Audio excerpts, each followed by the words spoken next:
March 17, 1971. Los Angeles. Just past 2 in the afternoon. The waiting room on the third floor of the building on Melrose Avenue had 6 plastic chairs, a low table with magazines from the previous autumn, and a window air conditioner that rattled every 40 seconds with the reliability of something mechanical that had been ignored for too long. The light coming through the Venetian blinds was the particular flat white of a Los Angeles afternoon. Not warm, not cold, just relentless. The kind of light that shows everything and flatters nothing. Bruce Lee had been sitting in one of the chairs for 22 minutes. He was 30 years old, 5 feet 7 inches, 135 pounds, which was a number that almost everyone who met him found difficult to believe once they had been in the same room with him for more than a few minutes. He was wearing a collared shirt, open at the neck. He had a notepad on his knee. He had not written anything on it. He was looking at the door to the inner office, which was closed, and which had been closed since before he arrived. There was one other person in the waiting room, a young woman at a small desk near the door, who had said, "Mr. Weiss will be right with you," when Bruce Lee came in, and who had not spoken since. The phone on her desk had rung twice. She had answered it both times in a voice too low to hear. The magazines on the table were mostly about golf. He had driven 40 minutes to get here. The freeway noise had been constant through the open window the whole way. That specific Los Angeles sound, the white noise of movement going nowhere particular at speed. The door to the inner office opened. The man who came out was in his mid-50s, heavy-set, wearing a short-sleeved shirt that had not been pressed recently. He had the manner of someone who had been having difficult conversations for 30 years and had developed around those conversations a kind of professional warmth that was real enough in the moment and meant very little after. He shook Bruce Lee's hand. He said his name. He gestured toward the office. The office smelled of cigarette smoke and old paper and something else. A specific smell that Bruce Lee had come to associate with these rooms over the years, a smell he could not name exactly, but which had something to do with the particular way that power settles into furniture and walls when it has been exercised in the same place for a long time. There was a desk. There were 2 chairs across from it. There were framed photographs on the wall, handshakes, signed headshots, a fishing trip somewhere. Bruce Lee sat down. The man sat across from him. He opened a folder on his desk, looked at it briefly, and closed it. "I'll be direct with you," he said, "because I think you deserve that." What came next took approximately 4 minutes. To understand what was said in that room and why it landed the way it did, you need to understand what the previous 6 years had looked like. In Hollywood in the mid to late 1960s, the commercial logic of the film and television industry operated on assumptions that nobody in power examined very carefully, because the people in power had no reason to examine them. One of those assumptions was this: American audiences would not accept an Asian man as the center of a story, not as the hero, not as the lead, not as the face that carried the weight of whether you cared what happened next. Asian actors existed in Hollywood in this era in a specific and carefully bounded way.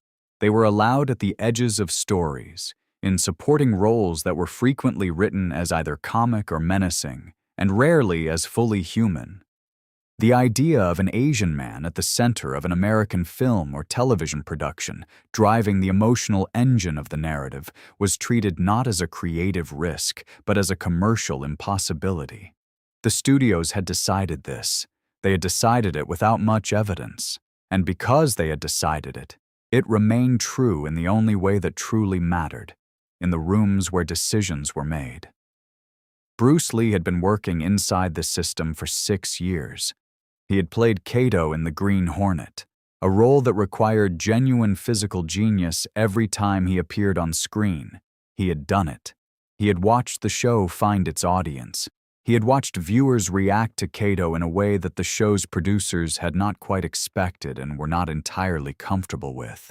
The letters, the conversations, the specific energy that built around his scenes. He had taken every guest appearance that came, on Longstreet and other series, and in those appearances had demonstrated with the kind of quiet insistence that requires no announcement that he was capable of more than anyone was offering him. He understood the system. He had studied it the way he studied everything, completely, without sentiment, looking for the opening. He believed for a time that he had found one. I want to be honest about something, because this is the part of the story I found hardest to sit with when I was first going through it. The concept that became the television series Kung Fu, a Shaolin monk moving through the American West, carrying his philosophy and his martial arts training through a country that did not understand him, was not invented at a studio without Bruce Lee's fingerprints on it. The accounts of people who knew him, who were in rooms with him during this period, describe a man who had been developing exactly this kind of concept for years. The story of a Chinese man navigating America, the story of a martial artist who moved differently from every other character on television, the story of someone whose physical and philosophical world was entirely his own. He had talked about it. He had written about it. He had walked into offices with it. What emerged on ABC, starring David Carradine, was a show built on that exact premise, and the explanation that came back to him, not always in the same words, not always from the same people, but in the same essential form, was that American audiences would not follow a Chinese lead, that the character could exist. The actor at the center of it would need to be someone else. I spent a long time trying to find a way to read this story that was less blunt than it appears. I could not find one. What happened was what it looks like, and sitting with it, really sitting with it, is not comfortable, even from 50 years of distance. Back in the office on Melrose Avenue, the man across the desk from Bruce Lee finished what he had been saying. He had said it with genuine kindness, as far as Bruce Lee could tell. That was not nothing. There were people in this industry who delivered the same message with contempt or with an elaborate series of evasions that meant the same thing while pretending not to. This man had been direct. He had said, "There is a project we have been developing. There is a role that we had believed might be suitable. There was internal discussion about whether you were the right person for it. The discussion had been resolved. The role was going in a different direction." He had then said the sentence, "The honest truth is that audiences right now, American audiences, they're just not ready to follow a Chinese lead. I don't make the market. I just read it." He said it the way a man says something he has said before and expects to say again, not unkindly, not apologetically, as a fact of the world that he believed himself to be accurately reporting. Bruce Lee looked at him for a moment. "That's honest," he said. "I appreciate that." He stood up. He shook the man's hand. He walked out through the waiting room and past the desk where the young woman was on the phone again, and down the 3 flights of stairs and out onto the street where the afternoon light hit him flat and white and indifferent. He stood on the sidewalk for a moment. Then he went to his car. Here is where the account gets harder to reconstruct with precision, and I want to be straight with you about that. What happened in the weeks immediately following this period, the specific meetings, the specific conversations, the sequence of decisions that eventually produced the choice to go to Hong Kong, is not a clean narrative. The people who were close to Bruce Lee in this period describe someone who processed things privately before he spoke about them, which means that the interior experience of these weeks is mostly closed to the historical record. What we have are the accounts of people who were present, and those accounts agree on the general shape of what happened while sometimes differing significantly on the details. What I can tell you with confidence is what emerged. What I cannot fully reconstruct is the precise path between receiving that sentence in that office and making the decision that changed everything. What I believe, and this is my reading, based on the accounts I have spent a long time with, is that the sentence did not break him. It clarified something.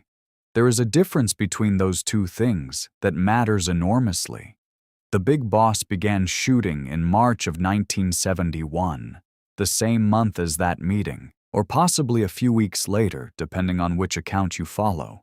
The location was Pak Chong in Thailand, with exterior shooting in conditions that were severe enough that crew members would still be talking about them years afterward. The heat in that region in March arrives early and stays, a different texture from Hong Kong heat, drier in some hours and heavier in others, the kind of heat that gets into everything and requires constant management. The exterior locations were real working environments, rice fields, factories, the physical world of labor, and the shooting schedule was demanding enough that the crew worked long days and came back to accommodations that were not designed for comfort. Bruce Lee was 30 years old. He had been practicing martial arts since he was 13. He had developed, over those 17 years, a body of physical knowledge that was entirely his own, not any single school or tradition, but a continuous process of testing, absorbing, discarding, building something new from what remained. He had formally broken from traditional Wing Chun years earlier and was developing what he called Jeet Kune Do. Not a style, but a philosophy. Take what works, remove what doesn't, add what belongs to you specifically. The martial arts world of this era was built on style loyalty, on the idea that you chose a tradition and remained within it. Bruce Lee had rejected this completely. That rejection had cost him relationships and standing within certain communities. He had paid the cost and kept building. On the set of The Big Boss, he worked. That is the simplest description and probably the most accurate. The accounts from the Thai shoot describe a man who was present and focused and physically operating at a level that the local fighters hired for the production found difficult to fully process. He was 5 feet 7 inches. He was 135 pounds. And the speed, which you can read about endlessly in interviews and accounts and memoirs, but which, according to everyone who experienced it in person, was something that descriptions consistently failed to prepare you for, was simply a fact of the environment. You adjusted to it, or you didn't, but it was there. He was not thinking about the office on Melrose Avenue. Or if he was not letting the thought slow his hands. The Big Boss was released on October 31st, 1971 in Hong Kong. The box office records it broke had been standing for years. The response was not a moderate success that could be explained away or qualified. It was the kind of response that forced people in the industry to rewrite their understanding of what was possible, which is a specific kind of event that happens rarely and that the people present for it tend to remember with unusual clarity. Fist of Fury shot in the final months of 1971, October through December approximately, at Golden Harvest Studios in Kowloon. The studios were concrete block construction, perpetually crowded, the kind of production environment where multiple things were happening simultaneously in adjacent spaces, and you learned to work inside that noise. The harbor smell came in when the ventilation was open, salt and diesel and the particular low note of the fishing industry that was always somewhere nearby. Dim sum carts arrived at lunch. The crew mixed Cantonese and English mid-sentence in a way that had its own rhythm. The summer shoot temperatures had dropped by this point, but the studio heat from the lighting was its own thing. 40, 50 people in a closed space under film lights, in a concrete building that held heat the way concrete always does. Fist of Fury was released on March 22, 1972, another record. This is the part of the story where I need to ask you something, because I have been sitting with a specific question for a long time and I have not been able to resolve it on my own. When you hear the sentence, audiences just aren't ready to follow a Chinese lead, and then you look at what happened in Hong Kong starting in October 1971, the question that arrives is, what exactly were those audiences not ready for? Because the audiences in Hong Kong were ready. They came in numbers that the industry had not seen. They came back. They brought people. The thing that Hollywood had decided was a market reality turned out to be something else. A market reality specific to Hollywood, specific to a system that had built its assumptions so deeply into its operations that it had stopped examining whether those assumptions corresponded to anything true. If this lands for you the way it has landed for me, this specific collision between the sentence in the office and the numbers at the box office, I want to hear how you're reading it. Leave it in the comments. I do not always know what to do with this part of the story, and other people's readings of it have genuinely helped me think it through. Way of the Dragon shot in August and September of 1972. The Rome locations were unlike anything the Hong Kong crew had worked in before. The heat off the stone in August was dry in a specific Mediterranean way, different from every other heat anyone on that shoot had experienced. The Colosseum area in the early morning, before the tourists arrived, was quiet enough that you could hear the sound of your own footsteps on stone that had been walked on for 2,000 years. The Italian crew and the Hong Kong crew and the requirements of shooting in a language that neither fully shared meant 3 languages operating simultaneously on set, the espresso cart making its rounds twice a day, the motor scooters audible between takes from the streets beyond whatever perimeter they had established. He wrote the film, he directed it, he performed in it, he made every significant creative decision about what the finished thing would look like. The control he had over this production was complete in a way that nothing he had done before, in America, had come close to offering. This was not an accident. It was the direct consequence of a sequence of events that had begun in a waiting room in Los Angeles with golf magazines on the table.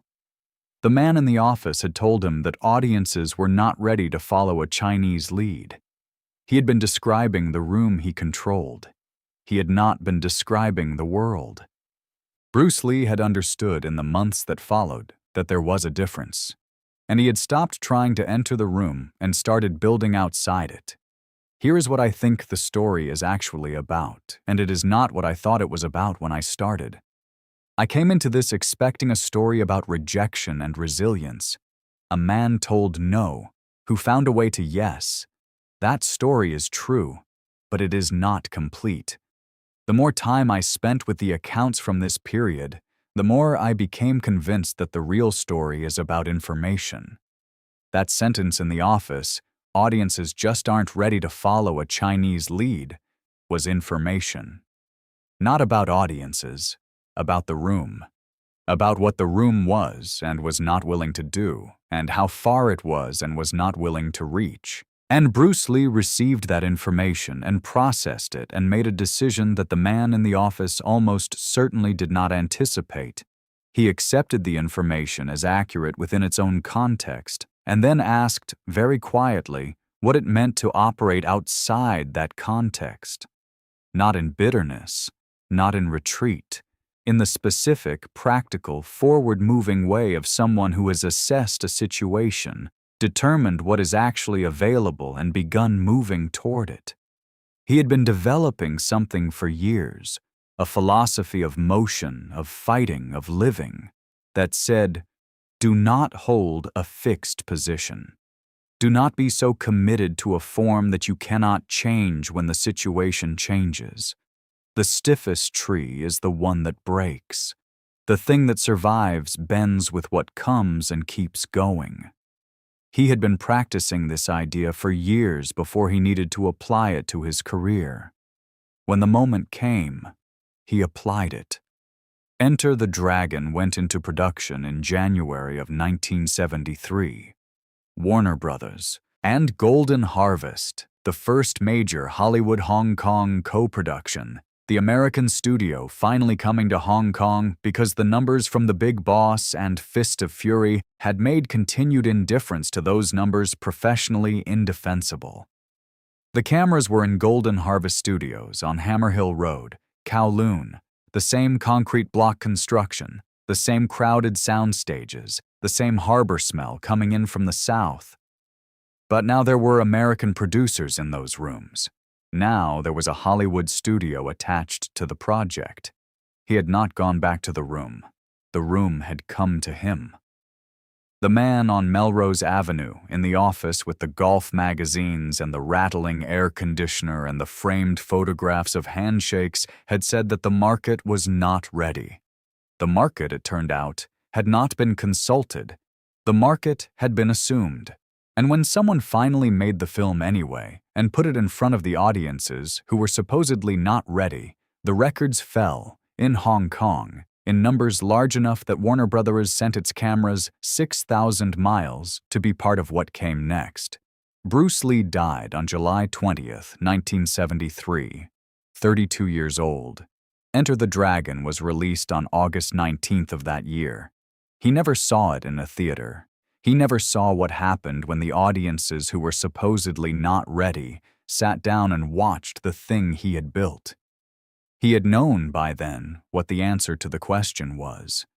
The box office from 1971 and 1972 had told him. He had not needed the final confirmation, but the final confirmation came anyway, and it came in the numbers, and the numbers said what they always say when they are large enough and clear enough. The people in the rooms were wrong about the room.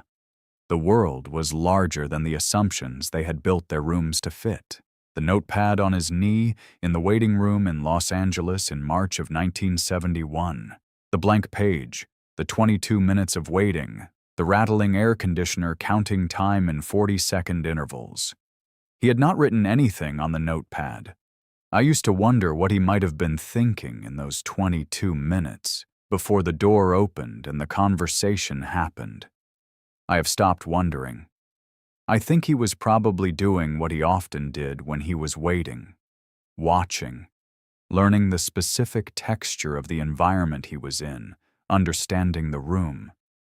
He understood it very well, it turned out, well enough to know that it was not the only room available. And the goal he had carried into that building, the goal of making American audiences see what he knew he could show them, turned out to be something that pointed him somewhere rather than something he ever needed to arrive at. The goal was not the destination. It was the thing that kept him moving until he found the path that was actually his. He found it. In Thailand, in temperatures that crews remembered for years, in Hong Kong studios that smelled of salt and diesel, on Roman stone in August, in the early morning quiet before the tourists arrived. He found it entirely on his own terms in the end. That is the part that still gets me when I think about this story. Not the rejection. The path it opened,